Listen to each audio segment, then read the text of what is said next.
Hi everyone, welcome to Cortoon. I hope you're all doing well. Today, I want to argue that Gumball Watterson is one of the most philosophically rich characters in modern animation. Beyond colorful absurdism and chaotic comedy, the amazing world of Gumball contains surprisingly deep explorations of identity, existentialism, the nature of reality, free will, and what it means to exist inside a story. By examining how Gumball navigates a universe that constantly breaks its own rules, how the Watterson family embodies different philosophical responses to an absurd world, and how the show deconstructs the very medium it inhabits, we can understand real philosophical questions that have troubled thinkers for centuries. But before we begin, I'd just like to kindly ask you all to subscribe. It's completely free, and it really helps us improve the videos for this wonderful community we've managed to build. Anyway, that's enough. Let's begin. Gumball Watterson is 12 years old, lives in Elmore, attends Elmore Junior High, and is arguably one of the most philosophically interesting protagonists in the history of animated television. Not because he is wise,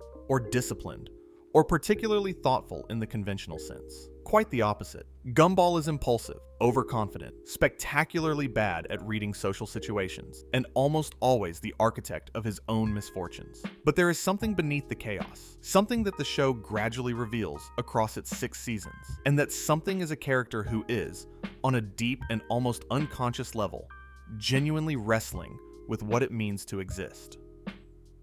To understand Gumball philosophically, we need to start with what kind of figure he actually is within the show's universe. The amazing world of Gumball presents Elmore as a place where the rules of reality are unstable, where the laws of physics bend without warning, where the medium of animation itself becomes a subject of examination, and where characters from wildly different visual styles coexist in the same space without explanation.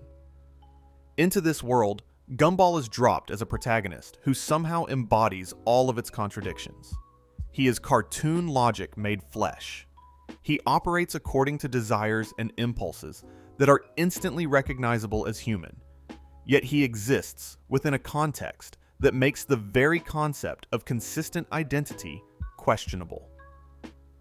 Existentialism as a philosophy begins with a deceptively simple observation. Existence precedes essence.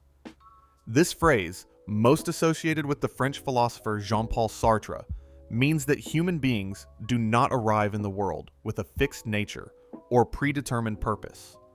We exist first, and then, through our choices and actions, we define what we are.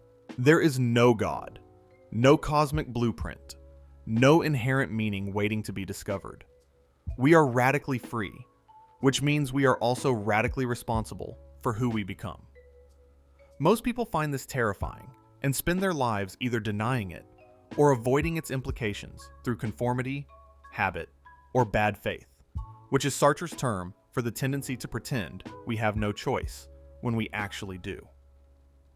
Gumball embodies a particular version of this existentialist condition. He has no fixed essence. He is literally a blue cat who defies consistent visual logic, who inhabits a world where the rules change episode to episode, where his own history is contradicted and rewritten regularly, and where the very genre conventions that should define his behavior are constantly subverted.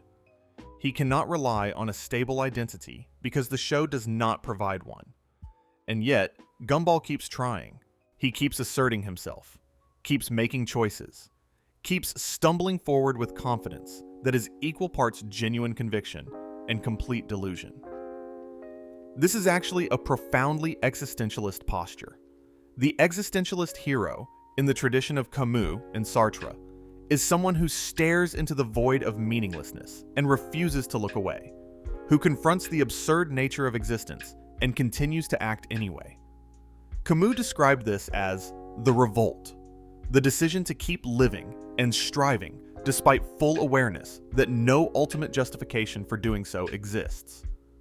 Gumball does something similar, though he does it with considerably less philosophical sophistication and considerably more property damage. He charges into every situation with total commitment, fails spectacularly, and then gets up and does it again. The void does not paralyze him. If anything, it seems to fuel him. What makes Gumball's version of this so interesting is that it is entirely unreflective. He is not a nihilist who has stared into the abyss and chosen defiance. He simply has not noticed the abyss. He is too busy arguing with his brother about who would win in a fight between a shrimp and a horse, or constructing an elaborate scheme to avoid admitting he was wrong about something. And yet this unreflective quality is itself philosophically significant. Gumball's persistence in the face of a universe that is openly indifferent to his suffering is not the result of philosophical courage. It is the result of a fundamental refusal to accept defeat that looks, from the outside, almost exactly like courage. The show establishes this very early. In episode after episode, Gumball attempts something, fails, faces consequences that in any realistic universe would be devastating, and emerges essentially unchanged and ready to try again. This is not laziness on the part of the writers. This is a deliberate portrait of a character whose relationship to failure is fundamentally different from most people's. Gumball does not accumulate existential weight in the way that a more serious protagonist would. Each episode begins fresh, and this freshness is not amnesia. It is something more interesting. It is a kind of radical presentness, an ability to be fully in the current moment without being crushed by the accumulated record of past mistakes. Sartre argued that human beings are condemned to be free, which means condemned to choose, condemned to act, and therefore condemned to bear responsibility for who they are. Gumball accepts this burden without realizing it. He makes constant choices, owns them with extraordinary confidence, even when they are obviously terrible, and faces their consequences without retreating into self-pity for long. He is, in this specific sense, an existentialist figure who has arrived at the existentialist position not through philosophy, but through temperament. He just happens to be built in a way that makes the existentialist response to existence his default mode. His appearance is worth examining here too. Gumball is visually inconsistent in ways that are deliberate. He is a cartoon cat drawn in a particular style, but he exists in a world populated by characters from entirely different visual traditions. Some characters are hand-drawn. Some are rendered in 3 dimensions. Some are made of clay, or paper, or pixel art. Gumball moves through all of these visual environments without losing his sense of self, without becoming what surrounds him, without being destabilized by the radical difference between his own visual nature and the visual nature of everyone around him. This is a physical expression of his philosophical posture. He persists as himself regardless of the environment. Identity, for Gumball, is something he carries with him rather than something the world defines for him.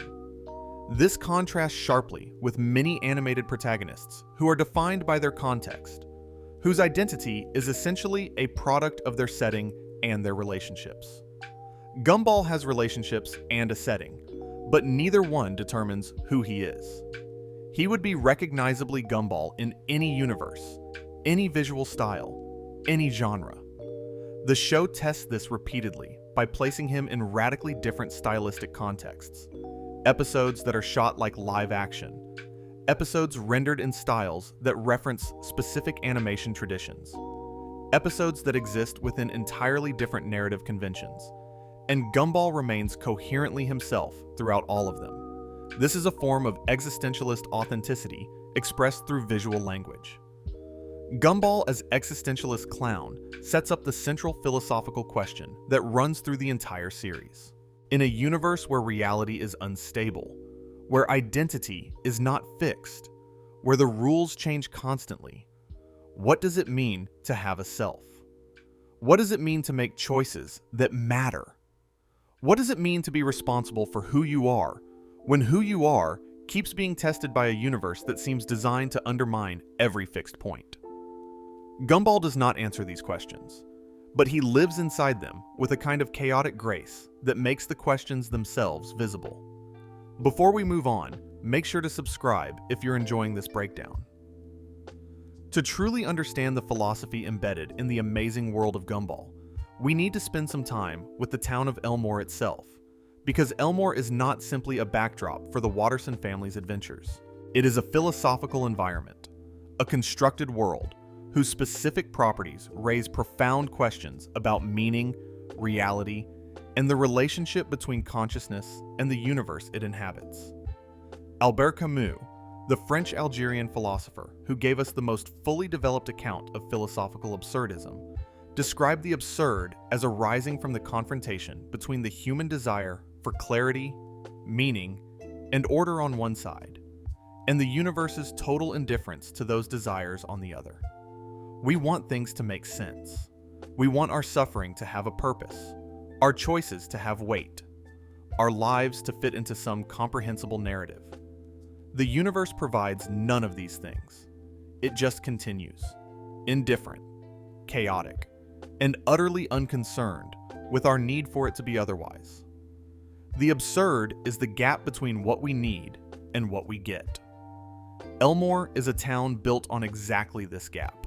It is a place where the rules are constantly changing, where reality operates according to no consistent logic, where cause and effect are unreliable, and where the characters are expected to navigate all of this while still caring about the ordinary concerns of suburban life, school, family, friendship, romantic feelings, social status, and personal growth. The absurdity is not incidental. It is structural. Elmore is a universe that makes Camus' description of the human condition literal rather than metaphorical. Consider what it would actually be like to live in Elmore. The physical laws of your world are unstable. Objects can come to life. People can transform without explanation. The narrative conventions of the stories you find yourself in can shift mid-episode. The genre you are living in is not fixed. Yesterday, you might have been in a comedy. Today, in a horror story. Tomorrow, in a musical. Nothing you learned yesterday about how the world works can be reliably applied to how the world works today.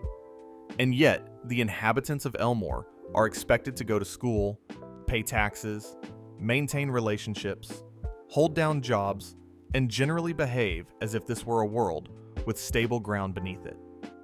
This is exactly what Camus described as the human condition in metaphorical terms, rendered here as a literal situation. We all live in a universe whose rules we did not choose and cannot fully understand. We all navigate a reality that regularly surprises and contradicts us. We all try to build stable lives on ground that is, when you look closely enough, not stable at all. Elmore just makes this visible by refusing to hide it. The instability that is normally concealed beneath the surface of realistic fiction is here placed front and center.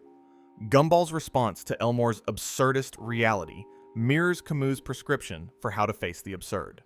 Camus argued that the appropriate response to recognizing the absurd is not suicide, which he called philosophical surrender, and not faith, which he called philosophical leap, a retreat into comforting delusion. The appropriate response is revolt, continuing to live and strive and care with full awareness that no ultimate justification for doing so exists. You face the absurd honestly, and you keep going anyway. You refuse both to be destroyed by it and to escape from it into false comfort. Gumball never escapes into false comfort. He is too honest about what is happening around him, too present in each moment, too stubbornly committed to engaging with whatever situation he finds himself in to retreat into denial or comforting illusion. When reality becomes strange, Gumball adapts. When the rules change, Gumball changes with them, while somehow remaining himself. This is absurdist revolt in practice, continuous engagement with an unstable universe without being destroyed or defined by its instability. The other residents of Elmore demonstrate different responses to the absurdist condition, and each response reflects a different philosophical position.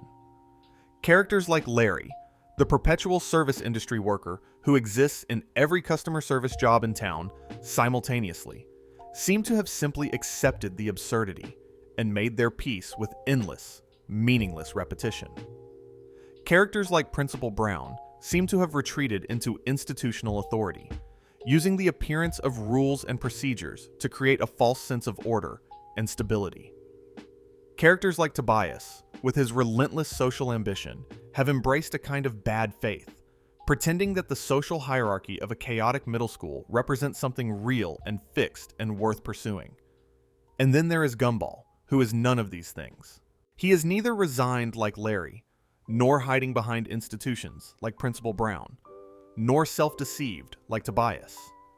He is confronting each moment as it comes, engaging with it fully and personally, failing constantly, but refusing to stop engaging. The show presents this not as wisdom, but as personality, yet the effect is philosophically coherent. Gumball embodies the Camusian response to the absurd, not because he has thought it through, but because he is constitutionally incapable of any other response. The episode The Safety from Season 5 is a perfect example of Elmore's absurdism made explicit. Darwin becomes obsessed with safety and begins wrapping the entire town in protective padding, attempting to prevent any possible harm. The episode is a comedy about overprotection, but its philosophical content is about the futile human desire to control an uncontrollable universe. Darwin's safety measures not only fail to prevent harm, but actually cause it. Every attempt to impose order on Elmore's chaotic reality makes things worse. The universe responds to attempts at control with escalating chaos. This is Camus' absurd rendered as slapstick. The episode The Disaster and the Rerun, spread across the Season 4 finale and Season 5 premiere, makes the show's philosophical relationship with reality even more explicit. Rob, a former background character who has become aware of his own narrative role, discovers a remote control that can manipulate the reality of the show itself. He can pause time, rewind events, and alter the narrative. He uses this power to try to hurt Gumball by manipulating his relationships and his reality. The episode is ostensibly a thriller about a villain with real power, but philosophically, it is asking questions about determinism, free will, and what happens when the mechanisms that shape reality become visible. Elmore, as an absurdist environment, ultimately serves the same function that Sisyphus serves in Camus' famous essay. Sisyphus is condemned to roll a boulder up a hill for eternity, only to watch it roll back down each time he reaches the top. This is meaningless, repetitive labor with no purpose and no end. Camus concludes his essay with the famous line that we must imagine Sisyphus happy. Not because his situation is good, but because happiness in the face of meaningless repetition is the ultimate act of revolt against the absurd. Elmore is the boulder. Each day in Elmore rolls back to the same place. Each episode resets the universe. And yet Gumball, like Sisyphus, persists. We must imagine Gumball happy. Before we move on, make sure to subscribe if you're enjoying this breakdown. While Gumball serves as the show's philosophical protagonist, Darwin Watterson, Gumball's adopted brother and best friend, serves as its moral center. Understanding Darwin's philosophical function requires understanding what he represents within the show's ethical framework, and why his combination of extreme empathy and occasional moral naivety makes him one of the most philosophically interesting supporting characters in contemporary animation. Darwin began as a pet fish. He grew legs, began breathing air, and was immediately accepted as a full member of the Watterson family, with no period of adjustment, no existential crisis about the transition from fish to something approaching human, no difficulty integrating into a social world he had not been born into. This backstory, which the show presents as entirely unremarkable, is actually philosophically extraordinary. Darwin is a being who underwent a radical ontological transformation, who crossed a categorical boundary that should be uncrossable, and who emerged on the other side as someone capable of full emotional and ethical participation in the social world. From a philosophical perspective, Darwin's origin story is about the plasticity of identity and the conditions that make moral participation possible. The traditional view in moral philosophy, stretching back to Aristotle, is that moral capacity is tied to rational nature, to the ability to reason about right and wrong, to understand the consequences of actions, and to act accordingly.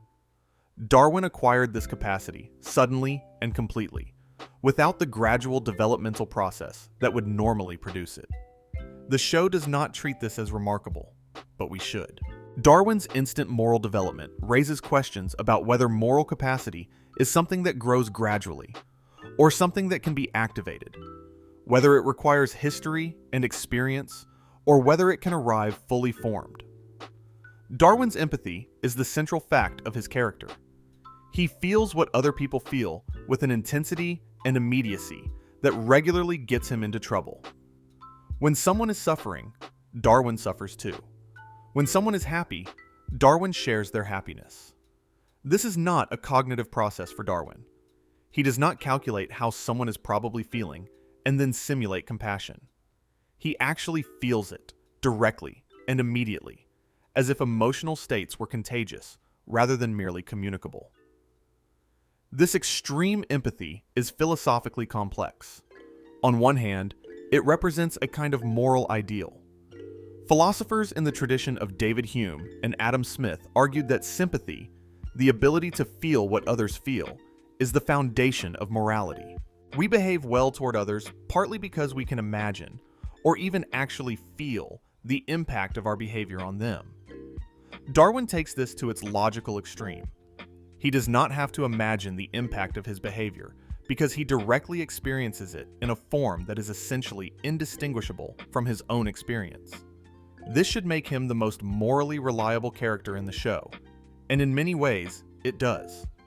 But Darwin's empathy also creates problems that expose the limits of empathy as a moral guide. Because he feels so intensely what others feel, Darwin is frequently manipulated by anyone who presents themselves as suffering, whether genuinely or performatively. His empathy does not come equipped with a reliable mechanism for distinguishing authentic suffering from theatrical suffering. He responds to the appearance of need, which makes him genuinely compassionate and also genuinely exploitable. Characters who want Darwin's help need only perform distress convincingly. His empathy bypasses his judgment. The episode The Banana from Season 2 explores this directly.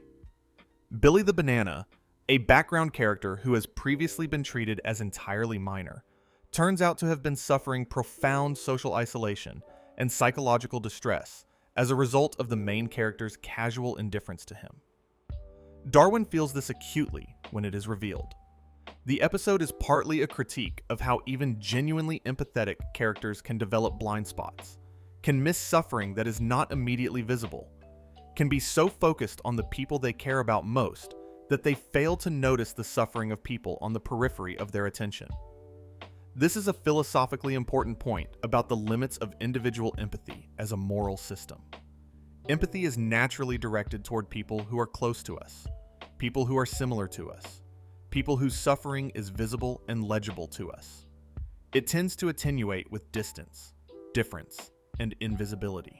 Darwin's empathy is broader than most people's, but it still has horizons. He still misses things. He still has blind spots. The show uses these moments to suggest that empathy, while necessary, is not sufficient for full moral awareness. You also need to actively seek out suffering that is not presenting itself to you. Darwin and Gumball's relationship is the philosophical heart of the show. They are not simply brothers or best friends. They are two complementary philosophical orientations in continuous dialogue. Gumball represents the ego-driven, action-oriented, self-asserting dimension of moral life, the part of us that acts on desire, that pursues goals, that makes choices that express who we are regardless of whether those choices are optimal by any external standard. Darwin represents the empathy-driven, other-oriented, relational dimension of moral life, the part of us that feels responsible for how our actions affect others, that is pulled toward the needs of those around us, that measures choices by their impact rather than their expression of personal identity. Neither orientation is sufficient alone. Gumball without Darwin's empathy would be genuinely dangerous, a chaos agent with no effective feedback mechanism for the impact of his actions on others. Darwin without Gumball's self-assertion would be perpetually exploited, infinitely accommodating, unable to maintain the boundaries necessary for psychological health and the pursuit of personal goals. Together, they constitute something like a complete ethical agent, a being capable of both self-expression and other orientation, of both pursuit and care, of both action and reflection on the consequences of action. The episodes where Darwin and Gumball argue most fiercely are philosophically the richest, because these are the moments when the two orientations come into direct conflict. When Gumball's desire to achieve something clashes with Darwin's awareness of the cost to others, the show is exploring a tension that runs through all of moral philosophy. How do we balance our own projects and desires with our responsibilities to others? How do we know when self-expression is justified, and when it crosses into self-indulgence that harms people around us? There are no clean answers to these questions in philosophy, and the show wisely does not pretend to provide them. It just dramatizes the tension with remarkable precision. Darwin's philosophical role as the show's ethical compass also means that he bears a particular kind of burden. He is the one who notices when things have gone wrong morally. He is the one who feels the guilt that Gumball often does not register. He is the one who pushes for acknowledgement and repair when damage has been done. This makes him, in a quiet way, the character who most directly faces the moral weight of living in Elmore, where the absurdist instability of reality makes moral consistency difficult, and where the temptation to simply reset and start fresh is built into the structure of the world. If Gumball is the show's existentialist protagonist, and Darwin is its moral compass, Nicole Watterson is its most tragic figure. Not because her life is especially sorrowful by the standards of Elmore, but because she is the character who most clearly sees the gap between what her life could be and what it is, and who has chosen to accept that gap without complaint. Nicole's philosophy is not stated explicitly. It is enacted through her choices, her sacrifices, her silences, and the moments when her controlled exterior cracks to reveal the cost of everything she has suppressed. Nicole is the most capable member of the Watterson family by a considerable margin.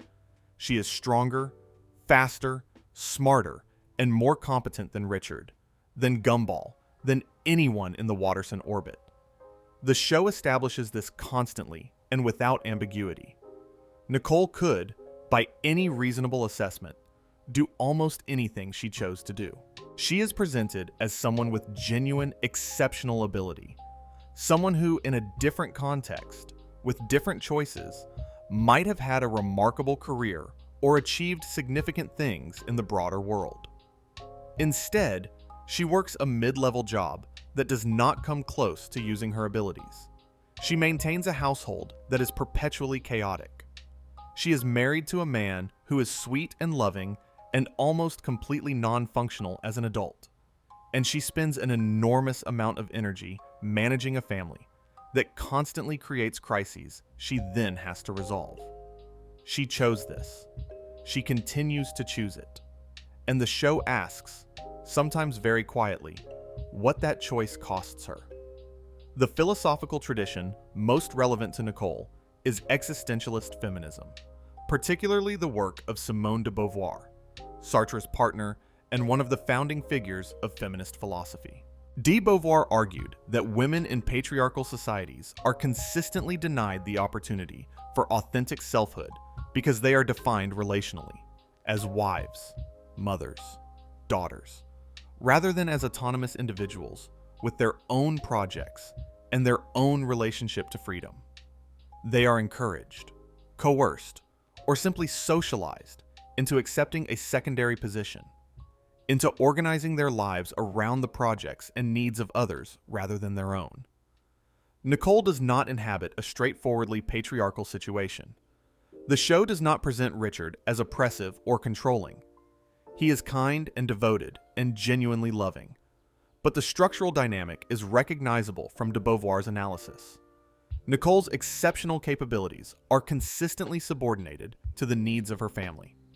She is defined by her role as mother, wife, and provider. Her own desires and ambitions are largely invisible in the show, mentioned occasionally and briefly, then submerged again beneath the constant practical demands of Watterson family life. The episode The Mothers from Season 4 makes this dynamic explicit. Nicole participates in a competition with other mothers at school, and the episode reveals the extraordinary capabilities she has been suppressing. She is physically formidable in ways that go far beyond anything normal. She has skills and abilities that she almost never deploys in her daily life because daily life does not require them. The episode is played partly for comedy, but its underlying content is serious. Here is a person of exceptional capability living a life that does not use those capabilities. The gap between what Nicole could do and what she actually does is vast, and the show presents it as both a choice and a sacrifice. De Beauvoir's concept of immanence versus transcendence is useful here. Transcendence, in de Beauvoir's framework, refers to activity that projects outward into the world, that creates, that builds, that leaves a mark on reality beyond the immediate and the domestic. Immanence refers to activity that sustains and maintains, that keeps things as they are, that prevents deterioration, without changing the fundamental situation. De Beauvoir argued that women were historically assigned immanence, the endless repetitive work of maintaining the household and raising the children, while men were permitted transcendence, the creation of things that persist beyond the immediate moment. Nicole is largely engaged in immanence. She keeps the family together. She prevents crises from becoming catastrophes. She maintains the structure that allows everyone else to pursue their own, often ridiculous, projects.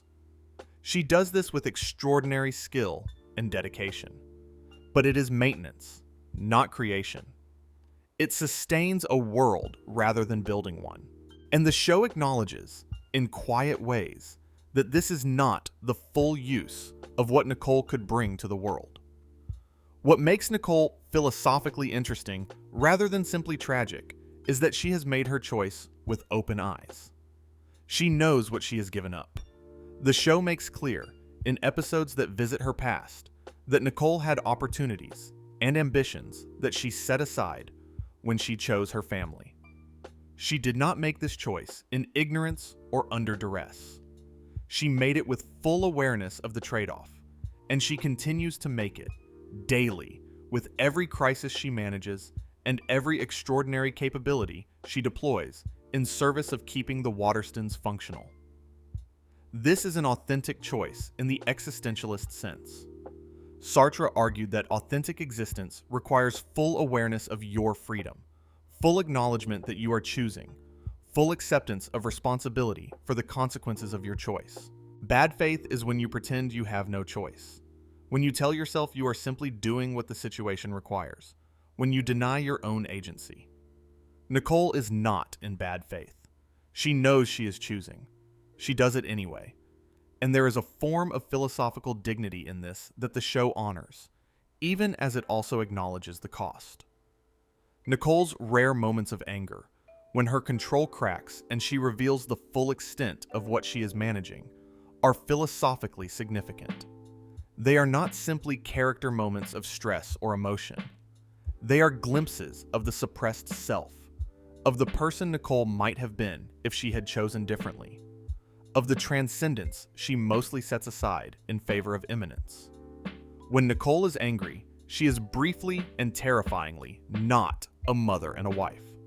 She is something larger and stranger, and more fully herself.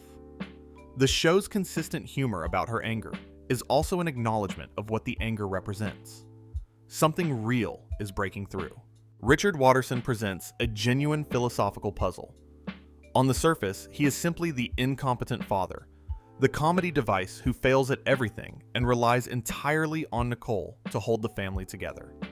But the more carefully you look at Richard, the more a coherent philosophical position begins to emerge.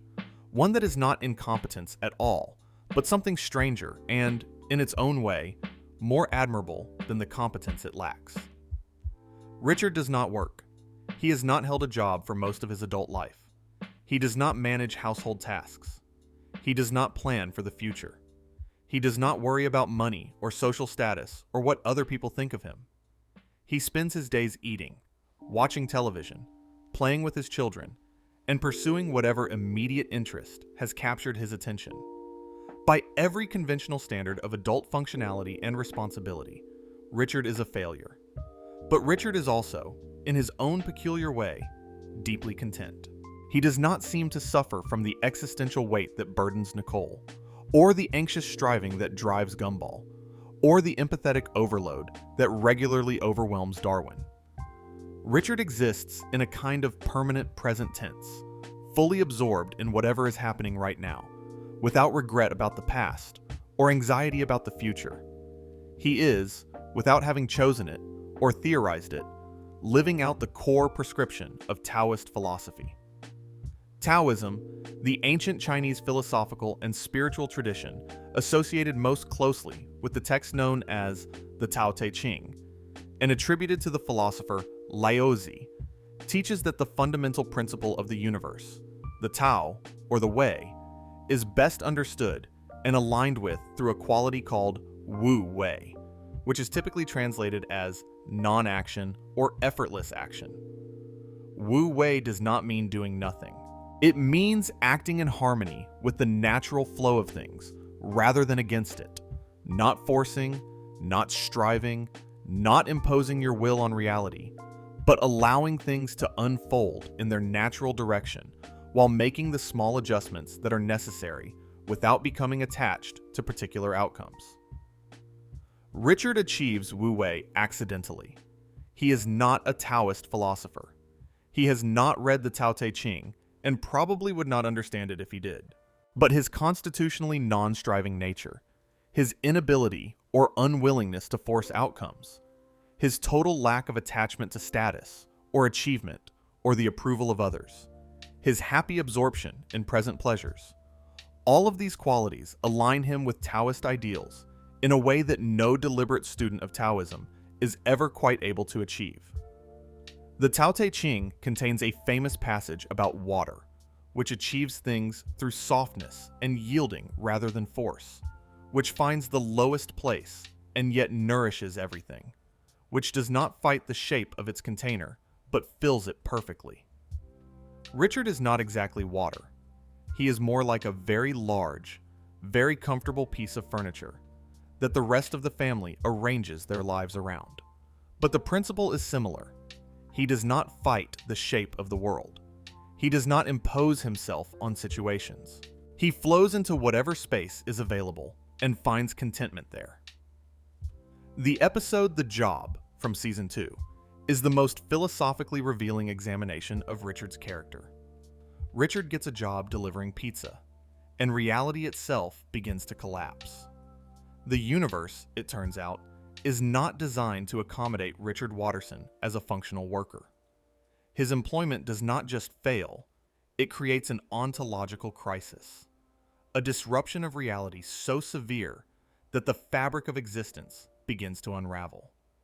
The episode is played as comedy, but its philosophical content is significant.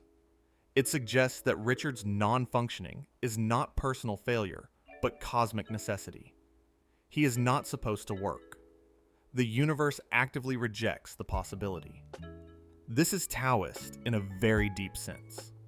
Richard is in harmony with his nature in a way that produces paradoxical stability. The moment he departs from that nature, everything breaks. Richard's relationship with his children is also philosophically interesting. He is not a responsible parent in any conventional sense. He does not teach them practical skills, model adult behavior, or provide guidance about how to navigate the real world. But he loves them with a completeness and immediacy that is entirely uncomplicated. There is no distance, no coolness, no withholding of affection for pedagogical purposes. When Richard loves his children, he loves them simply and fully, right now, without reservation or strategy. This is not good parenting by most conventional standards, but it is something real and valuable that the show takes seriously alongside its comedy about his failures. The contrast between Richard and Nicole illustrates one of the central philosophical tensions of the show. Nicole is the transcendent figure, the one who acts on the world, who creates and maintains and achieves. Richard is the immanent figure, the one who simply exists, who maintains presence without forcing outcomes, who provides warmth and acceptance without demanding or achieving anything. The show does not present either orientation as simply better than the other. It shows that both are necessary, that the family's functioning requires both Nicole's driven competence and Richard's accepting presence, that excessive versions of either without the other would be destructive. Richard, as the accidental Taoist, also speaks to a philosophical question about the relationship between wisdom and intelligence. Richard is not smart in conventional terms. He is regularly outthought by his children and by most adult characters. But he has a kind of happiness and ease that the more intelligent, more capable characters around him entirely lack. This is not entirely unlike the Taoist suggestion that the person of true wisdom appears foolish, that the highest intelligence is invisible from outside because it looks like simplicity, that the person who has achieved genuine harmony with the Tao does not look profound. They just look relaxed. Anais Watterson is 4 years old, attends Elmore Junior High with her much older siblings, and is the smartest member of the Watterson family by a measure that makes comparison almost comical. She understands things that adults around her do not. She solves problems that would defeat most people in Elmore. She has the cognitive development of someone 2 or 3 times her age, combined with the emotional development of someone who is 4, which means she is very advanced and also still 4. The philosophical question that Anais embodies is one that often gets overlooked in discussions of intelligence and giftedness. What does it actually feel like to be smarter than the people around you? Not smarter in a Rick Sanchez way. Not so much smarter that you have concluded existence is meaningless and begun medicating yourself into numbness. Just significantly smarter, in a world that is not built for you, surrounded by people who cannot quite meet you where you are intellectually, expected to behave according to social norms designed for minds considerably less developed than yours. Anais's experience reflects what developmental psychologists call asynchronous development, the condition of being significantly more advanced in some domains than others. She has the intellectual capacity of a much older person, but the emotional needs, the social context, and the social options of a 4-year-old. She cannot simply choose to spend her time with people who match her intellectual level because her size, her age, and her family situation place her in a social context populated by people who are children. She is isolated by her own development. This isolation is not dramatic in Anais's case. She does not suffer visibly or complain about it. She navigates it with a pragmatism that is itself a philosophical response. She accepts the situation, deploys her intelligence where it is useful, manages the gap between what she understands and what those around her understand with remarkable efficiency, and finds what connection she can within the constraints of her situation. But the show is honest about the loneliness this involves, the way she watches the chaos of her family with perfect comprehension, and yet cannot fully participate in it because she is always slightly outside it, always the one who understands more than she can say without being patronizing or alarming. There is a tradition in philosophy of thinking about the experience of radical understanding. Plato's allegory of the cave is the most famous version.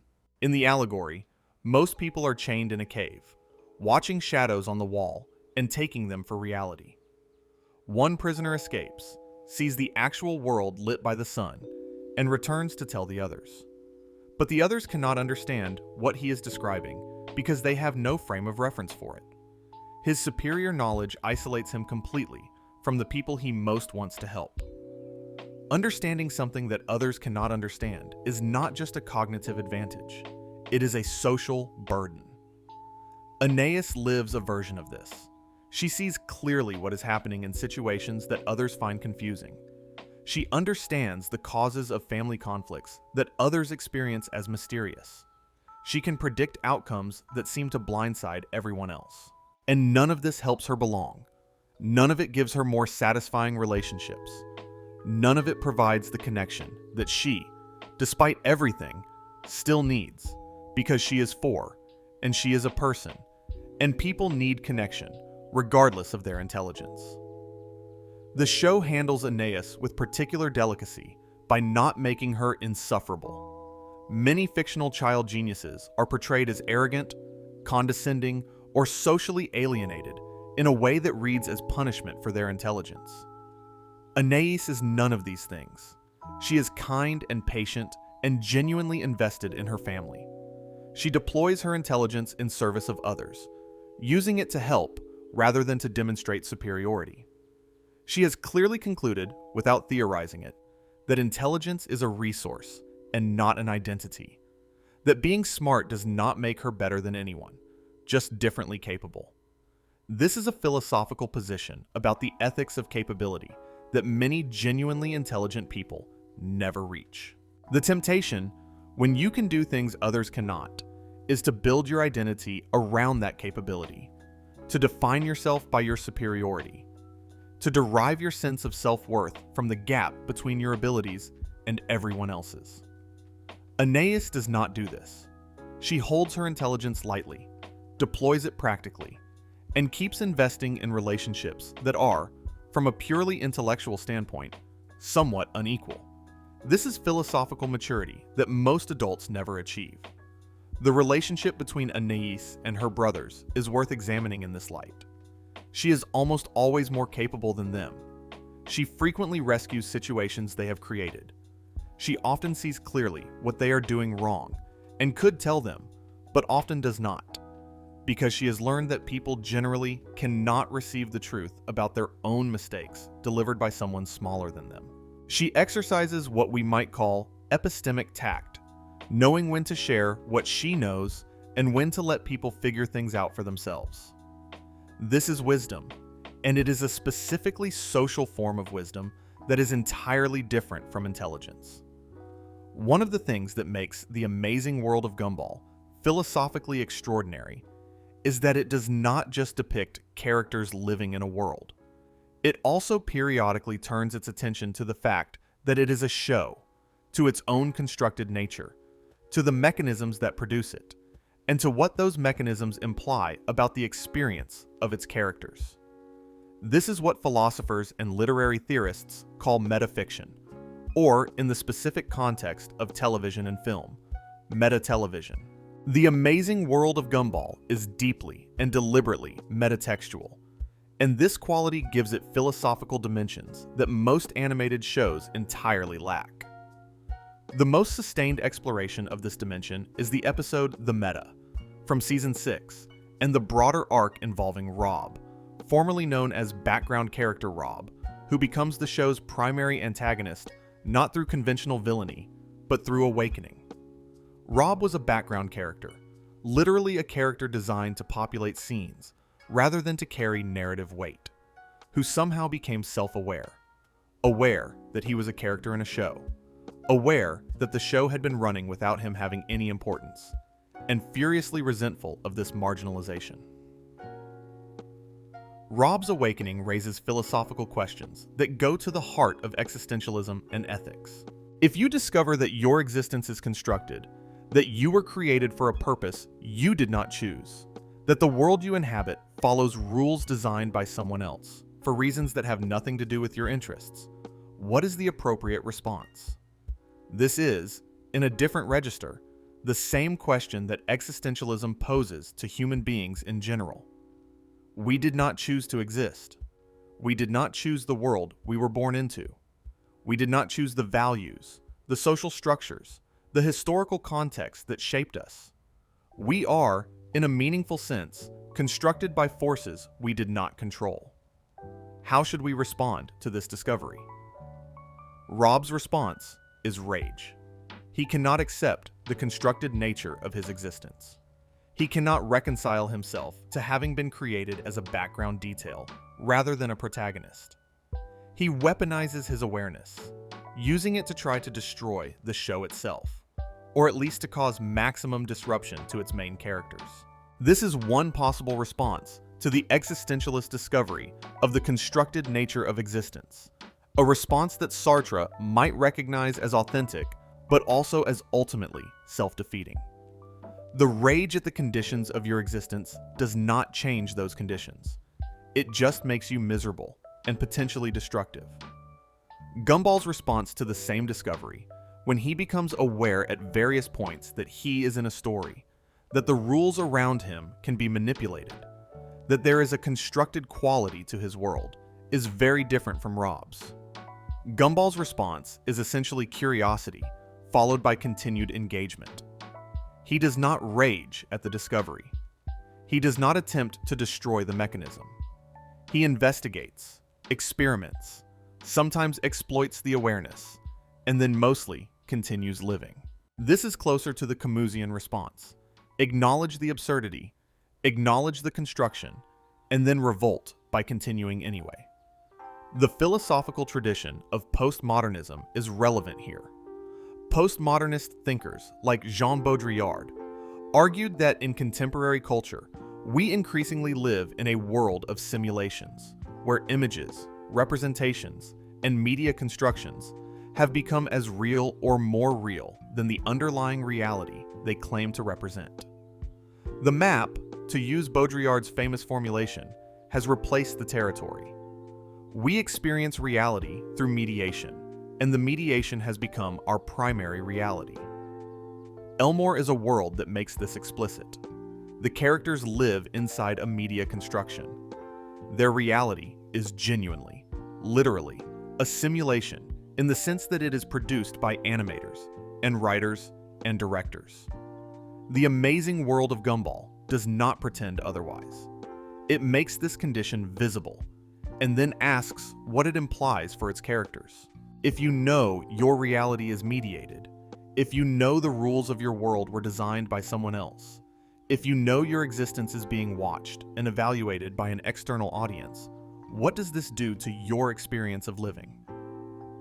The episode The Shell from Season 3 is not primarily a metafictional episode, but it contains a moment of philosophical revelation about identity that speaks to these themes.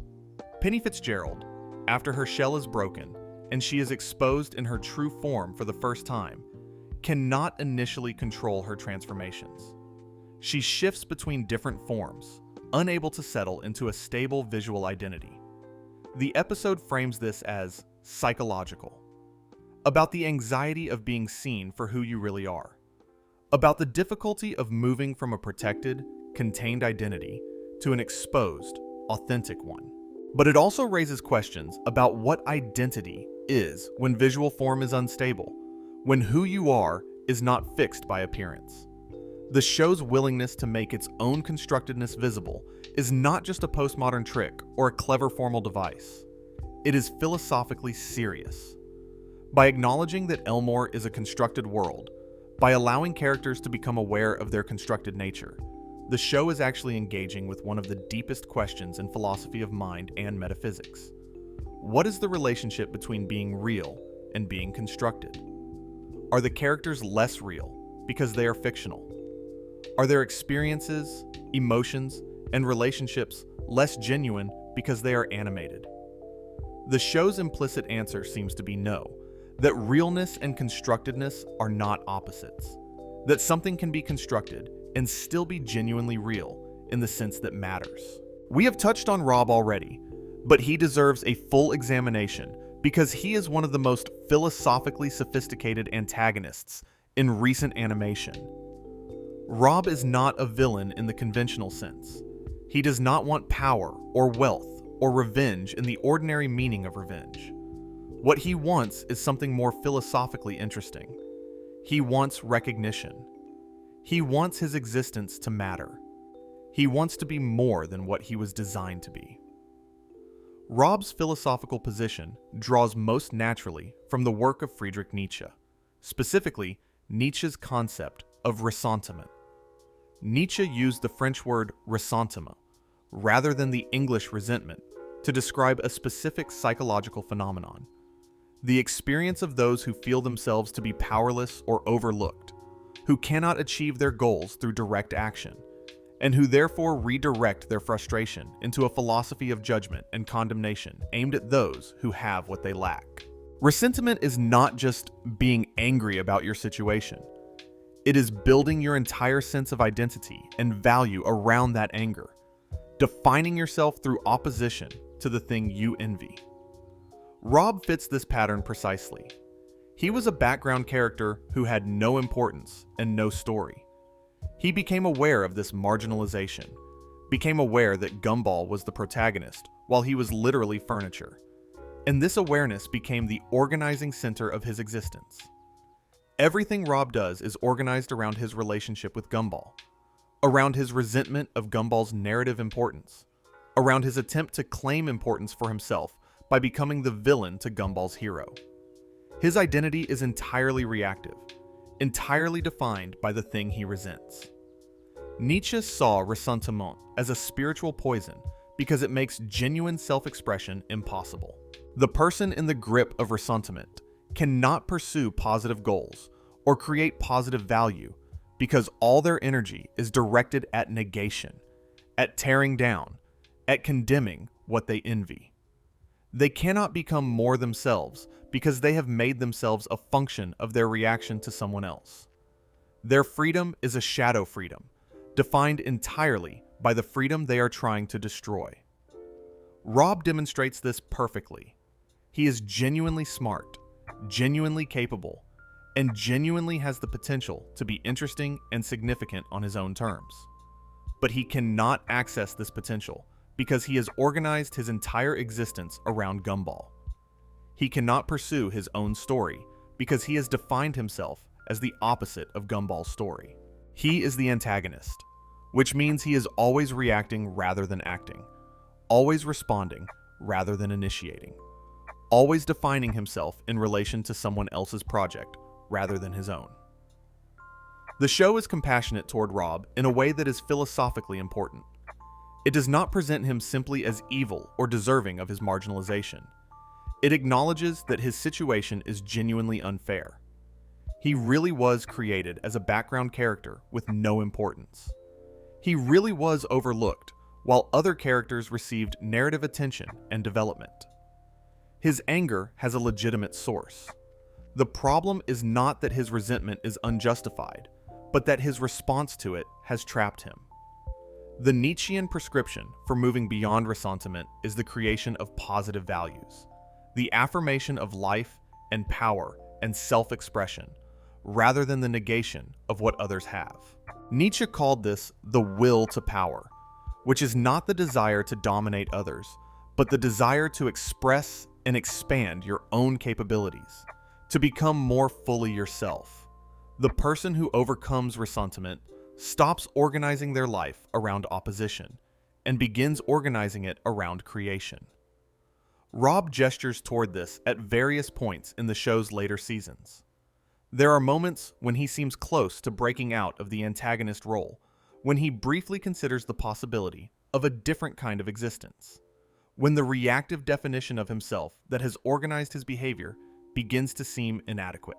These moments are philosophically significant because they show the show engaging genuinely with the question of whether someone trapped in ressentiment can escape it, whether the reorganization of identity from reactive to active is possible. The relationship between Rob and Gumball also raises questions about how people create meaning through relationship, even adversarial relationships. Rob's existence, for most of his narrative arc, is organized around Gumball.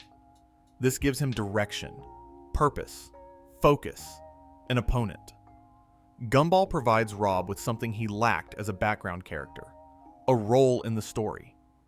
Even if the role is villain, it is at least a role, at least a form of participation in the narrative that constitutes his world. This is not unlike how people in the real world sometimes organize their identity around opposition, around enemies, around resentments, because these things provide a clarity of purpose that more positive forms of engagement do not.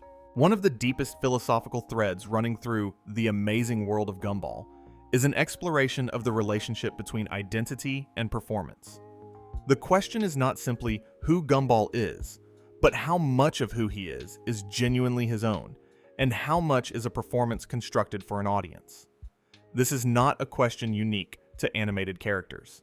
It is one of the central questions of social philosophy, raised most influentially by the sociologist Erving Goffman, who argued that all social life is essentially theatrical performance. Goffman's framework, which he elaborated in his landmark 1959 work, The Presentation of Self in Everyday Life, describes social interaction as a form of theater in which people constantly manage impressions, performing versions of themselves calibrated to specific audiences in specific contexts. We have a front stage performance, what we show others when we know we are being observed, and a backstage self, what we are like when we are not performing for an audience. The gap between these two is the gap between our public identity and our private self. Gumball is perpetually on the front stage. He is perpetually performing. His confidence, his swagger, his constant narration of himself as the protagonist of his own story, his tendency to interpret every situation as one in which he is the central figure. All of this is performance in Goffman's sense. It is a sustained, committed presentation of a particular version of himself, one in which he is cool, capable, and in control, that is at least partially at variance with the Gumball who actually exists beneath the performance. The episodes that most directly explore this gap are the ones where Gumball's front stage performance collapses, the times when his confident narrative breaks down, and we see the actual Gumball, who is insecure, who is frightened of rejection, who cares desperately about what others think of him, even as he performs indifference to social judgment, who is not cool and capable, but genuinely uncertain about his own worth. These moments are philosophically significant because they reveal that the performance is a defensive structure, a way of managing an anxiety that Gumball cannot simply reason his way out of. The episode The Mirror, from Season 5, engages directly with questions of self-perception and identity. Gumball becomes convinced that the mirror is lying, that the reflection he sees does not match how he actually appears to others. The episode is a comedy about vanity, but its philosophical content is about the impossibility of seeing yourself from outside, about the gap between self-perception and external perception, about the way our image of ourselves is always a construction that may or may not correspond to what others see. This is a problem that has occupied philosophers and psychologists for a long time. Descartes famously established the certainty of the thinking self, I think therefore I am, as the foundation of all knowledge. We can doubt everything except the fact of our own existence as thinking beings. But this certainty about existence does not extend to certainty about the nature of that existence. We cannot see ourselves from outside. We cannot know how we appear to others. We cannot fully verify that our self-perception corresponds to reality. We are trapped, in a sense, inside our own perspective. Goffman's theatrical framework offers one response to this problem. Because social identity is always a performance, the self is always being constructed in relation to others. We become who we are partly through the reactions of others to our performances. Gumball's social adventures are, in this sense, experiments in identity construction. Each interaction tests a particular version of himself, receives a response, and informs his ongoing negotiation of who he is and how he presents himself. The constant failure of his performances does not stop him from performing. It just forces him to keep revising. The show's exploration of identity performance is also an exploration of authenticity. Sartre's concept of bad faith, mentioned earlier, is relevant here. Bad faith is the denial of your own freedom, the pretense that you have no choice, that you are simply what circumstances have made you. The person in bad faith performs a role so completely that they forget it is a role, that they lose track of the difference between performance and self, that they become the front stage presentation and lose access to the backstage reality. Gumball is in a form of good faith about his own performance. He knows he is performing. He sometimes acknowledges this explicitly, stepping outside his own presentation to comment on it, to question it, to adjust it. He maintains a relationship with the backstage self even while maintaining the front stage performance. This is not the full existentialist authenticity that Sartre advocated, which would require abandoning performance altogether in favor of genuine self-expression. But it is a form of honesty about the gap between who he performs as and who he is that is philosophically preferable to total collapse into the performance. Amnesia. Each episode beginning fresh, regardless of what happened before. This could be criticized as ethical irresponsibility, as modeling a world where behavior has no consequences and accountability does not exist. But this reading misses the philosophical complexity of what the show is doing. Elmore is not a world without ethics. It is a world that is probing the foundations of ethics, asking where moral rules come from, what gives them force, and whether they can survive in a universe that is structured the way Elmore is. Moral philosophy has traditionally proposed several different answers to the question of why we should behave ethically. Consequentialism, associated with Jeremy Bentham and John Stuart Mill, argues that we should act in ways that produce the best outcomes, that the rightness of an action is determined by its consequences. Deontology, most powerfully argued by Immanuel Kant, holds that we should act according to universal principles, that the rightness of an action is determined by whether it could be universalized, whether you could will that everyone act the same way. Virtue ethics, rooted in Aristotle, argues that we should develop good character traits and act in ways that express those traits. In Elmore, consequentialism runs into immediate problems because consequences are unpredictable. The same action might have disastrous consequences in one episode and trivial consequences in another. You cannot reliably guide your behavior by its expected outcomes when the relationship between actions and outcomes is unstable. Deontological ethics runs into problems because universalization assumes a stable, shared universe in which principles can be consistently applied. When the universe changes its rules between episodes, the possibility of universal principles becomes questionable. Even virtue ethics is complicated in Elmore because the character traits that constitute virtue in one situation may be harmful in another. The ethical system that Elmore seems to be probing most directly is care ethics, the approach developed by philosophers like Carol Gilligan and Nell Noddings, which grounds morality not in abstract principles or expected consequences, but in concrete relationships of care and responsibility. Care ethics argues that our ethical obligations arise from our specific relationships with specific people, from the fact that we are embedded in networks of care and dependence that create genuine obligations. You have obligations to the people who depend on you and to whom you have committed care. Gumball and Darwin's relationship embodies care ethics more naturally than any other ethical framework. Their obligations to each other do not derive from universal principles or expected consequences. They derive from the fact of their relationship, from the mutual care and dependence they have built over their shared life. When Gumball does something wrong and Darwin calls him on it, the moral weight of the call does not come from an abstract principle about honesty or harm. It comes from the fact of their friendship and what that friendship means to both of them. The show's episodic moral amnesia is, from this perspective, not a failure of ethics, but a test of it. The question the show is implicitly asking is whether genuine ethical commitments, genuine care, genuine responsibility can survive in a universe that systematically undermines the conditions that conventional ethics relies on. The answer that the show gives, through the persistence of the Watterson family's mutual care across hundreds of episodes of chaos, is yes. Care persists even when consequences do not. Relationships persist even when rules do not. The ethical foundation of mutual regard survives even Elmore. The episode The Choices from Season 4 makes this explicit in the most emotionally direct way in the show's history.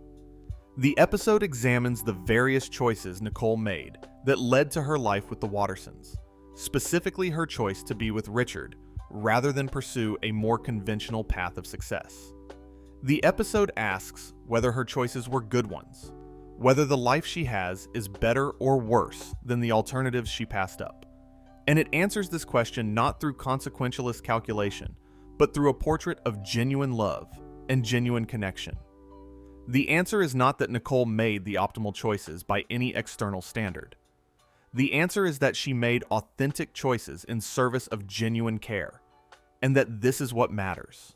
Penny Fitzgerald's arc across the series is the show's most sustained exploration of a specific philosophical problem: the relationship between the self you present to the world and the self you actually are, and the costs and freedoms involved in moving from one to the other. Penny begins the series enclosed in a peanut-shaped shell that conceals her true form. She is warm, kind, and clearly genuinely connected to Gumball, but she inhabits this protective shell that hides something more complex and potentially more frightening beneath it. The shell is not just a physical feature. It is a philosophical metaphor that the show develops with genuine care. Penny's shell represents the constructed public identity that most people maintain as protection against being seen, really seen, in their full complexity and strangeness. We present simplified, legible versions of ourselves because the full version is too complex, too strange, too vulnerable to present to a world that tends to respond to strangeness with judgment or rejection. The shell is not dishonesty. It is protection. A reasonable response to the experience of living in a social world that rewards conformity and punishes difference. When Penny's shell finally breaks, in the episode The Shell, the revelation is not comfortable. Her true form is not simply a more beautiful or more impressive version of what was inside the shell.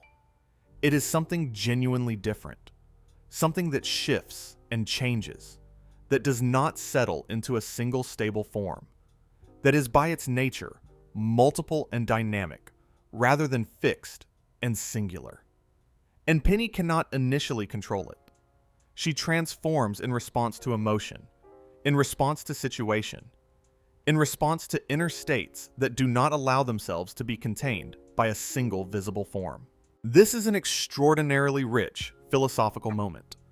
The question it raises is, what is the relationship between authentic self-expression and legibility? Penny's true self is less legible than her shell-enclosed self. It is harder to read, harder to predict, harder to relate to in the conventional social ways that depend on stability and predictability. Her authenticity is also, initially, a kind of social problem because it disrupts the smooth functioning of relationships that depended on her being the recognizable, shell-enclosed Penny. The philosophical tradition that engages most directly with this question is again the existentialist tradition, specifically the concept of authenticity developed by both Sartre and Heidegger. Martin Heidegger, whose contribution to existentialism is distinct from Sartre's, argued that authentic existence requires releasing yourself from the grip of Das Man, the anonymous collective self, the pressure of social conformity that makes us conform to what everyone else does and value what everyone else values. Authenticity, for Heidegger, involves taking ownership of your existence as your own, as something you are responsible for, rather than living as a function of social expectation. Penny's transformation is an act of Heideggerian authenticity. She releases herself from the shell, from the protective conformity of her enclosed presentation, and accepts the uncertainty and vulnerability that comes with genuine self-exposure. This is terrifying, and this is necessary. The show portrays both of these things simultaneously. Penny's authenticity causes real disruption and real difficulty, but it also opens up the possibility of real connection, of being known and loved, not for the simplified shell version of herself, but for the full, complex, dynamically shifting reality of who she actually is. Gumball's response to Penny's true form is philosophically significant. He does not flinch.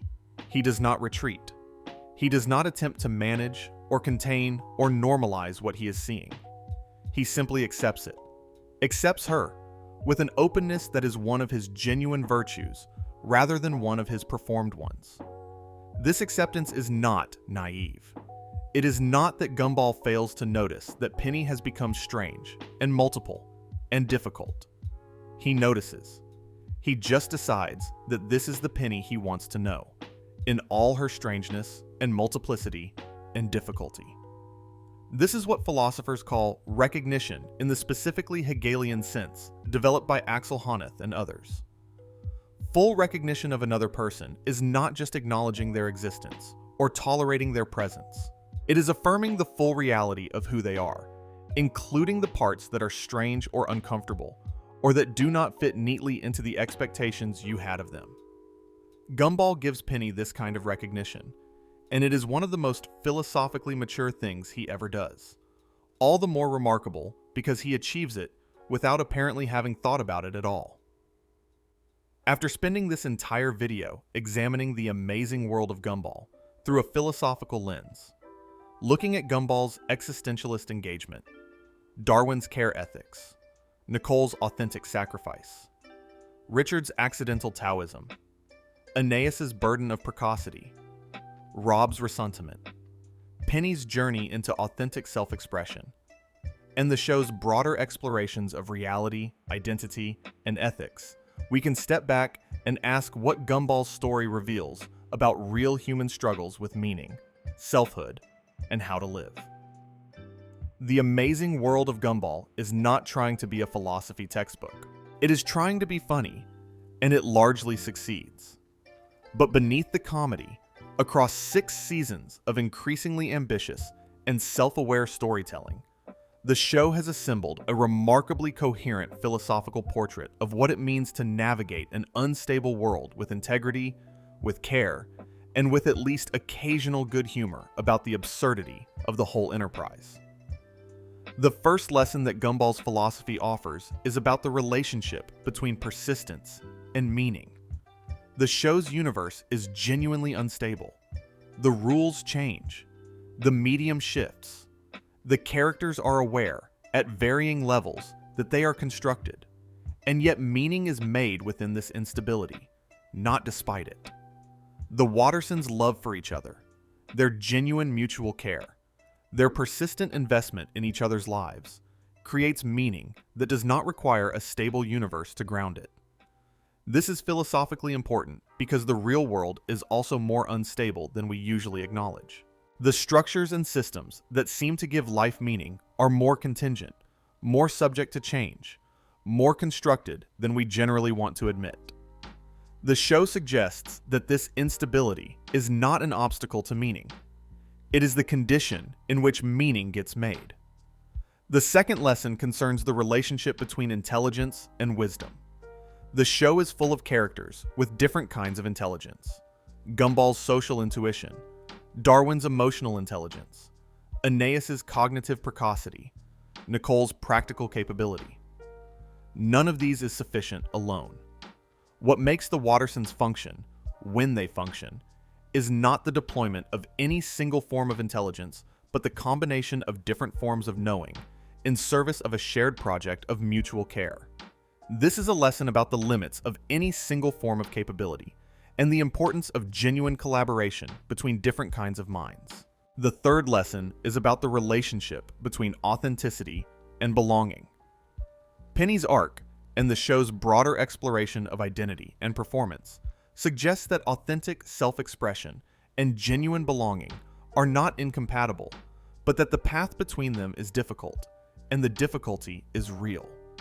Becoming more genuinely yourself almost always involves a period of disruption, of uncertainty, of potentially losing the simplified legibility that made you easy to relate to. The show does not pretend this is costless, but it also shows that the cost is worth it, that the connections you make when you are genuinely known are more sustaining than the connections you make when you are performing a simplified version of yourself. The fourth lesson comes from Richard, of all people. The accidental Taoism that Richard embodies suggests that there is a form of value in non-striving, in accepting what is rather than perpetually fighting for what could be, in being fully present in the moment rather than perpetually oriented toward a future that may or may not arrive. This is not a prescription for laziness or irresponsibility. It is a suggestion that the driven, achieving, controlling mode that most successful people in most societies inhabit is not the only valid way to be, that there is something genuinely valuable in the capacity for simple contentment that Richard accidentally achieves. The fifth lesson is about the nature of family as a philosophical institution. The Wattersons are not a good family by most conventional standards. They are chaotic, occasionally dysfunctional, frequently irresponsible, and regularly the cause of each other's problems. But they are also genuinely and durably committed to each other, genuinely invested in each other's flourishing, even when they cannot quite manage to help it happen, genuinely willing to show up for each other, even when showing up is difficult or embarrassing or requires acknowledging failure. This is what family is at its philosophical core, not a structure that guarantees good outcomes, but a commitment to mutual care that persists through chaos and failure and change. The sixth lesson comes from the show's metafictional dimension, the awareness that your world is constructed, that the rules you live by were written by someone else, that the narrative of your life is not entirely yours to author, is not necessarily paralyzing. It can be clarifying. It can free you from the illusion that you are simply living out a destiny, that the path you are on is the only possible path, that the rules that constrain you are natural rather than chosen. The amazing world of Gumball's willingness to make its own construction visible is, in this sense, a gift to its audience. It reminds us that the stories we tell about ourselves and about the world are stories, that they could be different, that the constructed nature of meaning is not a defect, but an invitation. The seventh and perhaps most important lesson comes from Gumball himself, from his impossible and unreasonable persistence in the face of a universe that keeps refusing to cooperate with his self-image and his plans. Gumball keeps going. He keeps trying. He keeps investing. He keeps caring. He does this not because he has figured out the answer to the existentialist question of how to live in a meaningless universe, but because he is constitutionally incapable of stopping. And this incapacity, this stubbornness, this refusal to be defeated by the gap between what he wants and what the universe provides, is itself a form of philosophical wisdom. Not wisdom arrived at through reasoning, but wisdom enacted through character. Camus said we must imagine Sisyphus happy. The amazing world of Gumball is Camus' assertion made animated, made funny, made into the story of a blue cat in a small town who keeps rolling his boulder up the hill every episode, who keeps watching it roll back down, and who somehow wakes up the next morning ready to try again. We do not need to conclude that the boulder reaches the top. We do not need to conclude that the world finally cooperates with Gumball's plans. We just need to see him try again, with the same impossible confidence, the same chaotic energy, the same unreasonable hope. The show's final philosophical statement, across all 6 seasons, is about the dignity of this kind of persistence. It is about the value of continuing to invest, continuing to care, continuing to show up, even when the universe gives you every reason to stop. The Wattersons are not heroes in the conventional sense. They are not wise, or disciplined, or consistently good. They are just real, in the specific way that fictional characters can be real, genuinely present to each other, and to their shared life in a universe that offers no guarantees and asks nothing more of them than to keep going. And they keep going.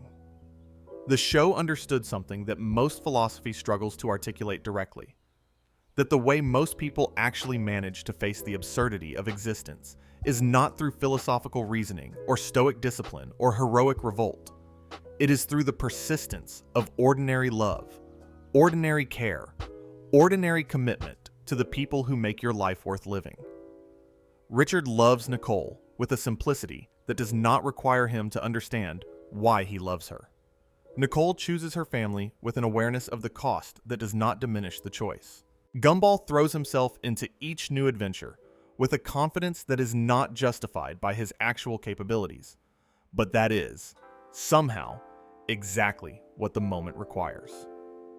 Darwin feels what others feel and keeps feeling it despite how much it hurts. This is not a philosophy that can be written down in propositions or argued from premises. It is a philosophy that has to be lived, repeatedly, in the full knowledge of its difficulty and its contingency, and its lack of cosmic guarantee. The amazing world of Gumball shows us this philosophy in action, episode after episode, with a humor and a generosity and an intelligence that makes it one of the most remarkable philosophical works in the history of animated television, even if it would probably be embarrassed to be called that. If you enjoyed the video, make sure to subscribe, and I'll see you in the next one.